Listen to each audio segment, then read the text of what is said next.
Another good thing happening on the Gulf Coast is Walter Anderson's Museum of Art is kicking off their inaugural Light Festival, and joining us to share a little bit more is director Julian Rankin. Hey, Julian. Or talk to you, I guess. It's good to talk to you, too. It's been a minute. How are things going there at the Walter Anderson Museum of Art? Things are great. It's a typical Mississippi winter's day, 70 degrees, but we're getting ready for this inaugural light festival, like you mentioned. It's called Silent Light, and we're really excited about it. Well, everyone gets excited about Christmas lights this time of year, Julian. Even on the Gulf Coast, when you're in flip-flops and shorts, it doesn't matter. Just the fact that it's December, we want to see something sparkly when the sun goes down. So what inspired you guys to maybe, put some lights around at the museum? Well, it's just like you said, it's the holiday season and everyone loves lights. It's the season of light. But also, we have an interesting lens to view this, and we're approaching it through Walter Anderson and nature and sort of the winter solstice. So the lights you'll see at the museum starting this Thursday and culminating on December 17th with the big light festival and silent disco. These are sculptures from artists across the region. A bunch of different light installations that are a little different than your traditional Christmas lights. They have the identity, again, of nature and of Walter Anderson inspiring them.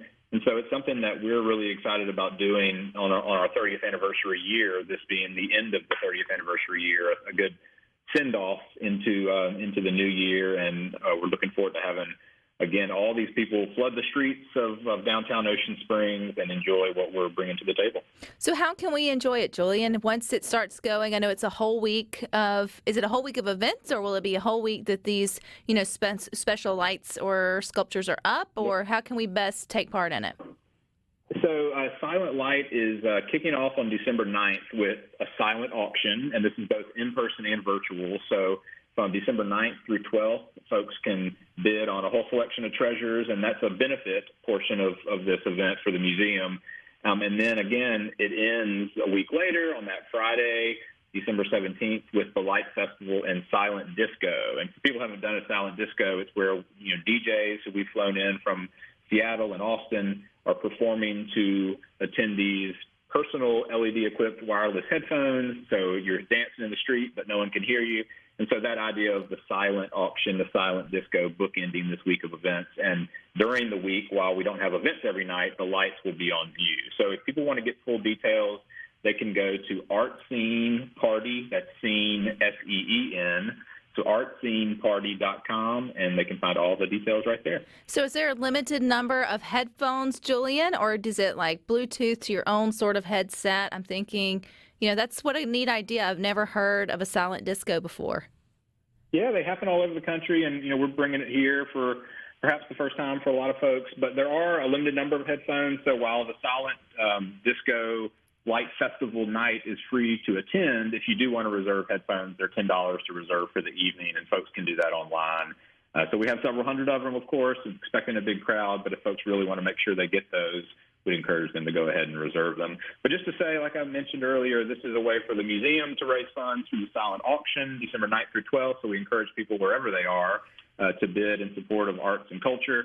And then, of course, the big Silent Disco Light Festival is just a party to thank the community for 30 years of support of the museum and to ring in the new year in a really special way.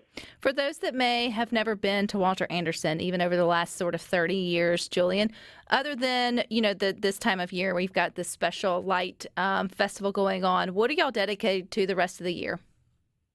So we, of course, celebrate the legacy of Walter Anderson, who is Mississippi's most famous visual artist. He died in 1965, but his legacy continues. And he, of course, was a pioneering artist who ventured to the Mississippi Barrier Islands and really focused on nature and the wilderness and how, being in touch with nature and the wild could make us stronger and more kind of beautiful people, really. And so we honor that legacy and also of the Anderson family, Peter Anderson, his Potter brother, who is named, of course, for the Peter Anderson Arts Festival, which celebrates him. So it's this arts and craft tradition of Mississippi, but also the contemporary makers who are kindred and working in that same vein. So we do things all throughout the community and beyond our walls. But when people come here, they'll see the legacy preserved. They'll see contemporary art that's in conversation with Walter Anderson, and they'll walk away knowing that this is one of the most special museums in all the world, really, and certainly in the country.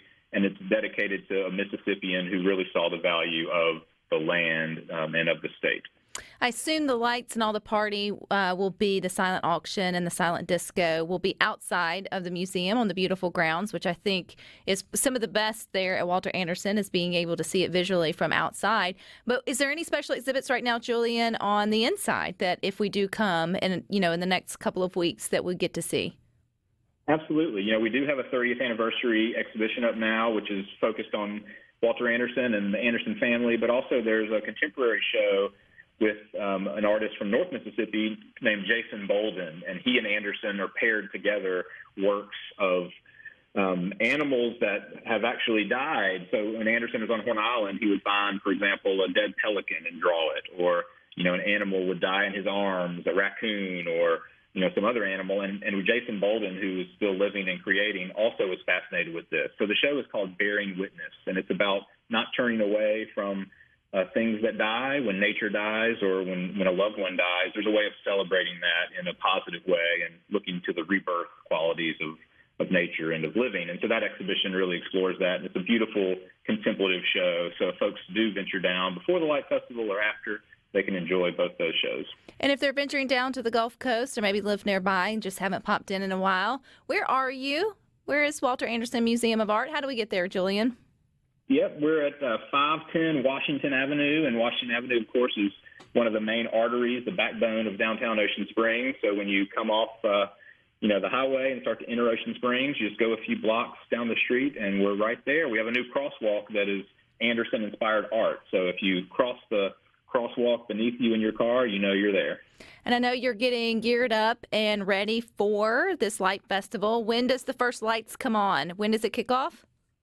So this Thursday, we're going to have a preview party for some of our sponsors and supporters, but people will see the lights come on Thursday night. They can come every night between Thursday night and next Friday. And, of course, next Friday, the 17th, is the big culmination, the big party. One thing I'll just tease is we are projection mapping digital animations of Anderson's art. So we've done this once before to great wonder, and so you'll see animated projections of Anderson's art on the actual exterior of the building, almost like the museum is turned inside out, and that happens only on the 17th. So if folks really want to celebrate and have a good party, dance to your silent disco headphones, December 17th is the time to do it. And we'd, again, thank the community all across the state for supporting this beautiful gem of a museum, and we look forward to 30 more years of celebrating arts and culture. Well, Julian, I appreciate your time here on Good Things. I look forward to seeing everything that comes out of this week. I'm really digging this silent disco thing. I'm thinking, man, prom 2022, just give all the kids their own headphones. It